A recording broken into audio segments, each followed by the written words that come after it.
안녕하세요. 양원석의 복지생각입니다. 오늘은 지난번에 이어서 체인지 온 컨퍼런스 갔다 온 내용 중에서 제 소감 나누는 시간 두 번째로 갖도록 하겠습니다. 체인지 온 컨퍼런스 2부에 보면 평화운동으로 영리하게 비영리하기 라는 제목으로 피스모모의 문나영 대표님께서 발표해 주신 내용이 있어요. 그걸 듣고 느낀 제 소감을 좀 나눌까 합니다. 요 영상은 어디에서 확인하실 수 있으시냐 하면요, 페이스북에 가면 다음 세대 재단 페이지가 있고요. 다음 세대 재단 페이지 중에 보면 내용 중에 동영상이라고 있습니다. 이 동영상을 선택하시면 2019 체인지 온 컨퍼런스 2부가 있고요. 2부 내용 중에 중간쯤에 보면 평화운동을 영리하게 비영리하기 문양 대표님의 내용을 보실 수 있으세요. 지난번 소감 나눴던 내용하고는 다르게 문하영 대표님 강의 들으면서는 이렇게 짧게 이 정도만 제가 기록을 했어요.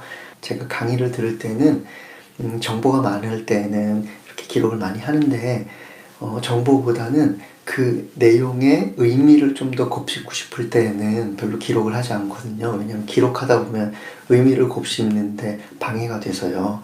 그래서 이 정도만 했는데 그때 들었던 내용 중에 핵심은 관계를 성과로 증명하라는 요구를 받고 있는데, 그런데 우리한테는 이미 그것이 있는 것 아닐까? 그렇다면 오히려 우리의 의미 있는 것을 못 찾는 성과인데 자꾸 지표를 찾으려고 하는 것보다 이미 있는 성과를 알아볼 수 있고 알아차릴 수 있는 감수성을 우리가 찾아야 되고 되찾아야 되고, 오히려 그것을 비영리가 주장해야 되지 않을까.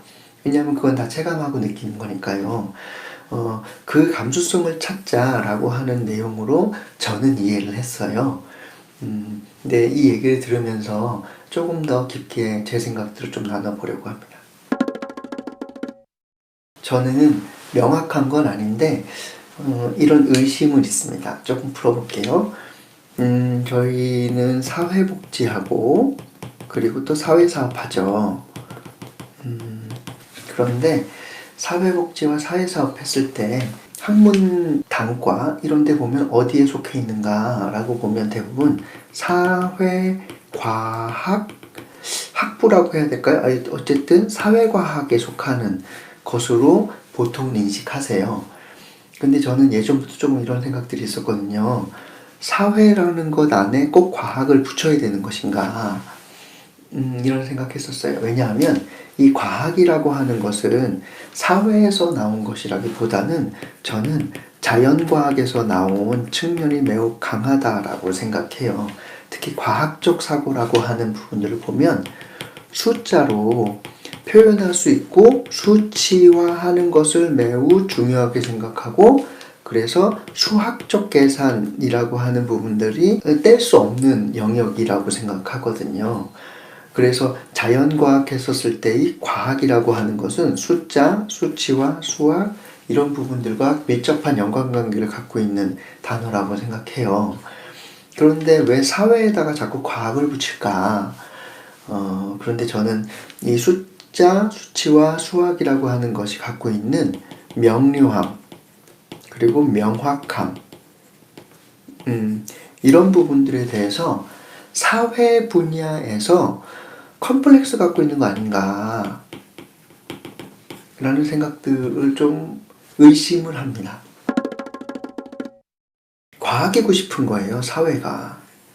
사회를 다루는 것도 마치 과학자처럼 그렇게 명료하고 명확하고 수치화할 수 있고 하는 것처럼 보이고 싶은 그런 발로가 아닌가라는 생각이 드는데요. 근데 제가 왜 의심을 했냐면, 과연 사회를 다루는, 그리고 그 안에 있는 사람들 간의 상호작용, 관계, 감성, 인문 이런 것들을 다루는 부분이 과연 수치화할 수 있는 것인가. 특히 사회과학에 속하고 있는 사회복지, 사회사업이라고 하는 것은 과연 수치로 표현할 수 있는 것이 얼마나 될 것인가, 이런 의심들이 있거든요. 예를 들면 우리는 사회복지 분야가 이만큼이라고 생각하고, 그러면 이 중에서 사람과 사회를 다루잖아요. 우리는 그런데 사람과 사회를 다루는 이 정도의 영역이 있는 중에서 실제로 수치로 표현할 수 있는 부분은 저는 이 정도가 아닐까라고 의심합니다. 즉, 우리가 사람과 사회를 돕는 이 전체 영역 중에서 수치로 표현할 수 있고 수치화할 수 있는 부분은 요만큼밖에 없는데, 우리가 과학이라는 이름을 얻고 싶은 나머지 자연과학이 사용하는 숫자, 수치, 명료, 명확성들에 대한 지표들을 갖고 오기 시작하는 순간부터는 오히려 이 전체 중에서 일부만 표현할 수 있게 되는 영역에만 집중하게 되고, 이 나머지 부분은 오히려 다 놓치게 되는 결과들을 가져오게 된다라고 생각한다는 겁니다. 근데 이 영역, 즉 수치화하기 어려운 영역들은 그러면은 의미가 없는가? 그리고 사람들은 이것이 존재하지 않는다고 생각하는가? 저 절대 그렇지 않다고 생각하거든요. 사람들이 수치보다 직접 눈으로 보고, 그리고 듣고, 그리고 몸으로 체감하고, 이렇게 함으로써 느껴지는 그 마음속에서의 그 감동, 이런 것들이 분명히 존재한다고 생각합니다. 특히 사회과학 중에서도 실천학문이라고 보통 이야기하는 사회복지, 사회사업 영역은 저는 더욱더 이 수치화할 수 없는 영역을 많이 담고 있다고 생각하는데, 단지 과학으로 불리고 싶은 그 컴플렉스 때문에 여러 가지 성과 지표들을 무리하게 갖고 오기 시작하면 우리의 의미들을 놓치게 된다는 거예요. 그래서 저는 지금 자연과학에 대한 컴플렉스도 있는 것 같고, 영리에 대한 비영리가 컴플렉스도 있다고 생각하거든요. 영리에서 여러 가지 것들에 대한 가치들을 막 이야기하고 그것을 성과지표로 이야기하는데, 그 성과지표들을 무분별하게 마구 가져와가지고 사회복지 영역에서 대입하고 있는 것들을 많이 봅니다.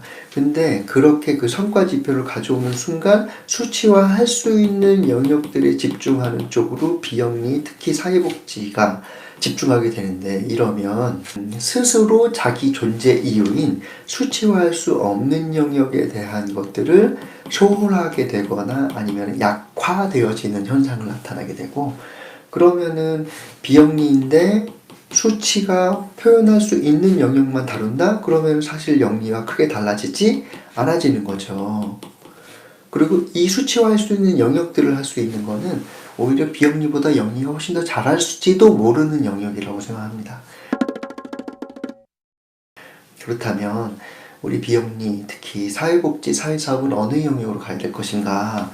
수치화할 수 없는 것, 하지만 사람들은 반드시 있는 것이라고 생각하고 존재한다고 생각하고 더욱더 그걸 추구해야 된다고 생각하는 그 영역들에 대한 것을 뚝심 있게 우리가 주장해야 된다고 생각하고, 그리고 특히 우리 사회복지, 사회사업 영역에서만이라도 수치화할 수 없지만 의미 있는 것, 존재하는 것, 이것에 대해서 우리 내부 안에서라도 문하영 대표님이 이야기하신 것처럼 찾아주고, 그리고 서로 격려하고, 그리고 이것이 의미가 있다고 사회에 외치고, 이런 방향으로 가는 것이 중요하지 않을까라는 생각이 듭니다.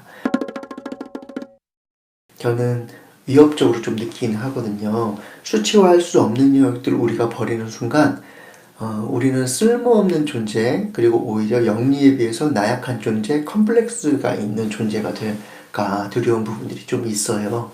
그리고 이 수치화할 수 없는 부분이지만 의미가 있는 영역들을 추구하는 것이 도덕적 우위를 갖는 것이라고 저는 생각하거든요. 그래서 이 부분을 회복하는 것이 우리에게 필요하지 않을까라는 생각까지 나아가 봤습니다.